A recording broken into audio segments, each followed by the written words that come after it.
Now let's talk about our grip. Maul, come on in. When we're teaching the grip, and I'll do that with Molly, she happens to be a right-hand hitter. So remember, for the left-hand hitters, it's just the opposite. The bottom hand for a left-hander is the right hand. The bottom hand for a right-hander is the left hand. So what we try to have the kids do in a half circle is let them mimic what we do. Have them set the bat head on the ground, and then what we have them do is lay their hand out in this position here and lay the bat head in your bottom hand where the fingers meet the hand. Okay, the fingers meet the hand. Then we tell them, close your fingers, close your hand. Okay? Now the bat basically is in the fingers. Now we explain to them the difference. Rather than say, just do it this way, we'll say, all right. Now the reason that we do this is this.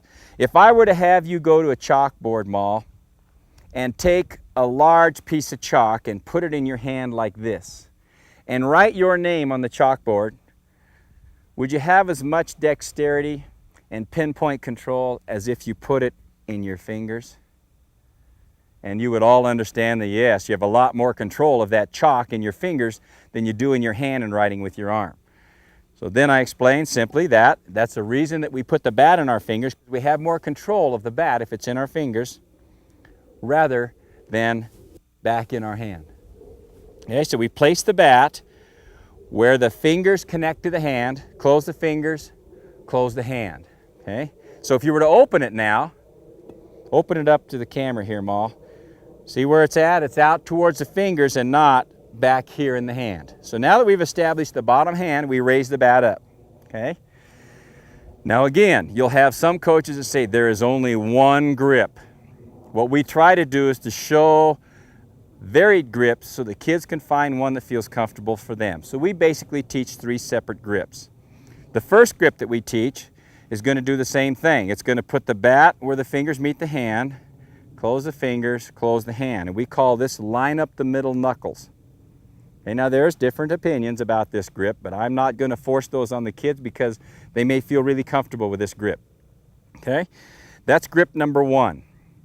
In this grip, when I swing the bat, see where the bat head is? It automatically gets through the zone because the bat's in my fingers. And by lining up the middle knuckles, it puts it through the hitting zone quicker than any other grip. Now there's arguments about maybe it makes them roll sooner. I don't care about those because the kids who roll, I just change their grip and then they don't roll. But I allow the kids to select one of 3 grips that feel comfortable to them. I don't lock them into having to do one they don't feel comfortable with, because if they're not comfortable with it, they're not going to practice it and be comfortable and have a chance to be successful, so they don't do it. The second grip is what we call a quarter turn. From this lined up knuckles grip that Molly and I have here, we're going to turn our top hand just a quarter turn so that now our middle knuckles on our right hand are sitting directly in between the middle and the top knuckles. That, as a hitter, was the grip that I felt the most comfortable with. Okay? The third grip is middle and top. Those are the 3 basic grips. The bat's still in the fingers, but those are the 3 basic grips that you can teach. Let the kids find the one that feels the most successful. Then what I try to do is to demonstrate that if you go ahead and take the top knuckles, you'll watch my elbows go out as I do this, and line up the top knuckles, and believe me, I have 15, 16-year-old girls and boys that come into our school that when they shoot from the biomechanical computer camera, which is straight up above, and you see these knuckles lined up, you see the hands come through like this. See how far back the bat head is? When I go to swing, the bat head is way back here. Then I'll say, all right, just rotate middle and top. Oh, that feels better. Now all of a sudden the bat head moved up about 6 inches. Now how about in between? A little further ahead, how about middle? Further ahead.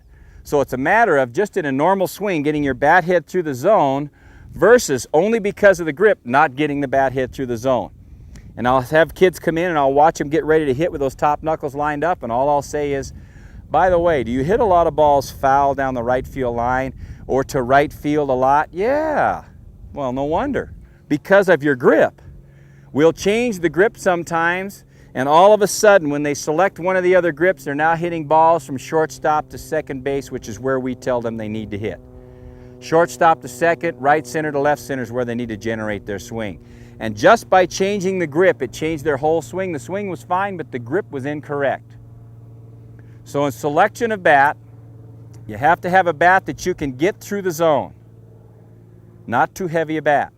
And I would say for Molly especially, 31 would be tops. And that's what she's using. For a big girl, 33 might be tops. I know Mike Candrea at the University of Arizona, I don't think he's got a bat over size 33. I know in my academy, in our pro shop, we do not carry a bat over a 33 length. And we have some of the best hitters in the country come into our place. And some of them come in there with a 35, and if they're not big enough to handle that, I change the bat, and all of a sudden they start swinging a little bit better and having more success. And it's only because we got rid of something that was too heavy for them to generate bat speed through the zone. So the bat and the selection of a bat is so very important, but in conjunction with that, the grip is really important. And how we grip the bat as to where it comes through the zone. There, there, there, or there. And those are all determined on the kinds of grips that we use. But we allow our kids to select the one that feels comfortable for them.